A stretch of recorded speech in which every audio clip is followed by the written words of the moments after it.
Мирні народи воюючої країни. Ми захищаємось від вторгнення вже 12-й день. Ми ніколи не хотіли цієї війни, але її принесли до нас.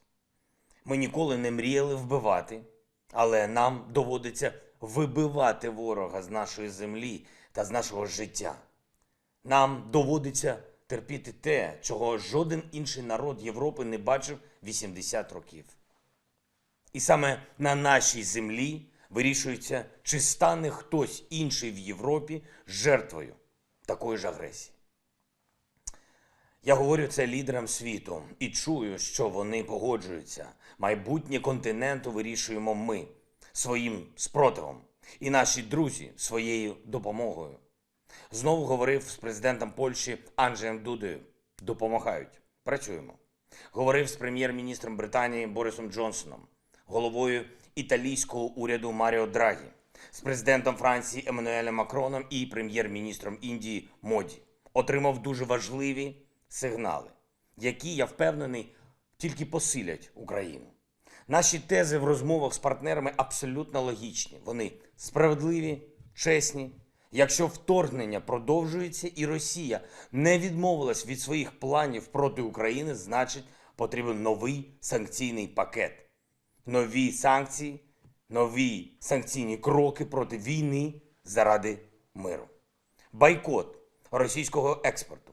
Зокрема, відмова від нафти і нафтопродуктів з Росії. Це можна називати ембарго, а можна просто мораллю. Коли відмовляєшся давати гроші терористу. Бойкот імпорту в Росії. Якщо не хочуть дотримуватись цивілізованих правил, то не мають отримувати і товарів та послуг від цивілізації. Хай війна їх нагодує. Міжнародна спільнота має діяти ще більш рішуче.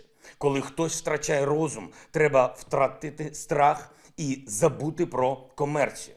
Треба захищатись, треба бути моральними і державам, і компаніям. Треба боротись проти нелюдської сили, яка хоче зруйнувати саму людяність. Успіх української армії, воля українського народу, принциповість міжнародних санкцій – ось шлях до миру. Вночі окупанти вдарили по Миколаєву, прямо по житловим районам, з реактивної артилерії, били по Харкову, спальні райони мирного міста. Били по іншим містам нашої держави. Жодного воєнного сенсу. Просто терор. Тримають в заручниках мешканців Ірпеня, Бучі, Гостомеля, багатьох інших міст та містечок, селищ, які окупанту вдалося захопити тимчасово, поки не отримують покарання. А вони отримують. Наші Збройні сили знають, як це робити. Ворог втомлений, деморалізований. Вони прийшли на нашу землю шукати те, чого тут ніколи не було. Боягузтво. Згоду на рабство.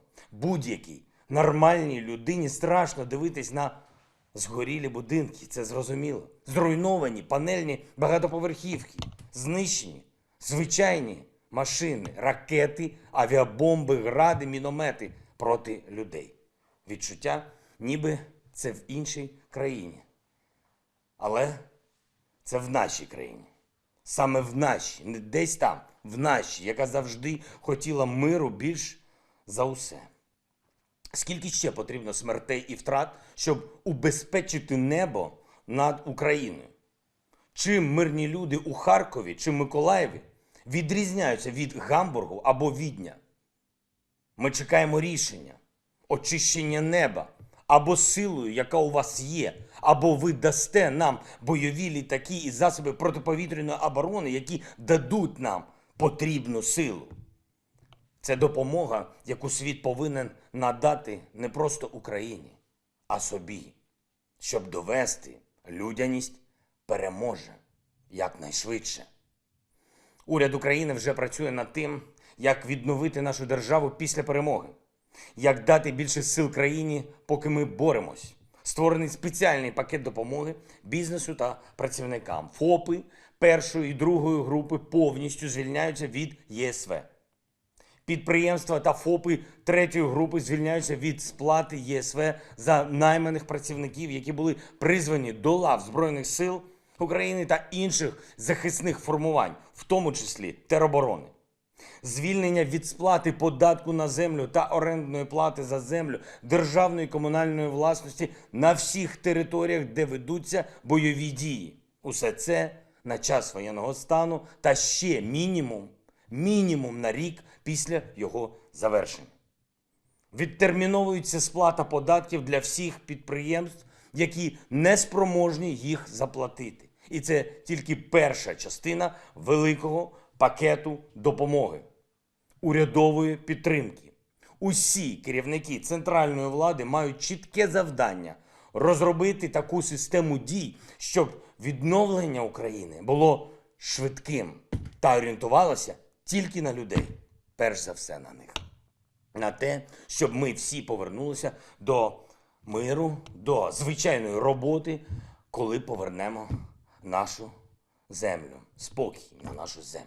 Я вдячний усім власникам і керівникам підприємств, які продовжують працювати і виконують зобов'язання перед своїми працівниками. Платити зарплату людям. Навіть якщо компанія не працює, як раніше, це значить захищати Україну. Держава всі свої зобов'язання виконує. Проіндексовані пенсії вже у людей. Зарплата в бюджетній сфері виплачується так, як це і має бути. Українці. Нас багато, нас мільйони. А це мільйони способів боротися за своє майбутнє. За нашу державу, за нашу свободу. За наш національний прапор. Жовто-блакитний, не триколор.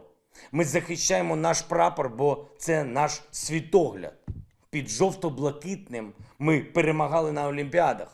Цей прапор ми розгортали і в космосі, і в Антарктиді. Під нашим національним прапором наші рятівники, наші пожежники, миротворці, медики, всі інші приходили на допомогу Туреччині, Греції, Ізраїлю і Грузії, Афганістану, Чорногорії, Індії, Італії, Конго та багатьом іншим країнам світу. Чого ми ніколи не робили під цим прапором? Не нападали на інші країни, не захоплювали чужі землі, не вбивали людей, мирних людей інших народів.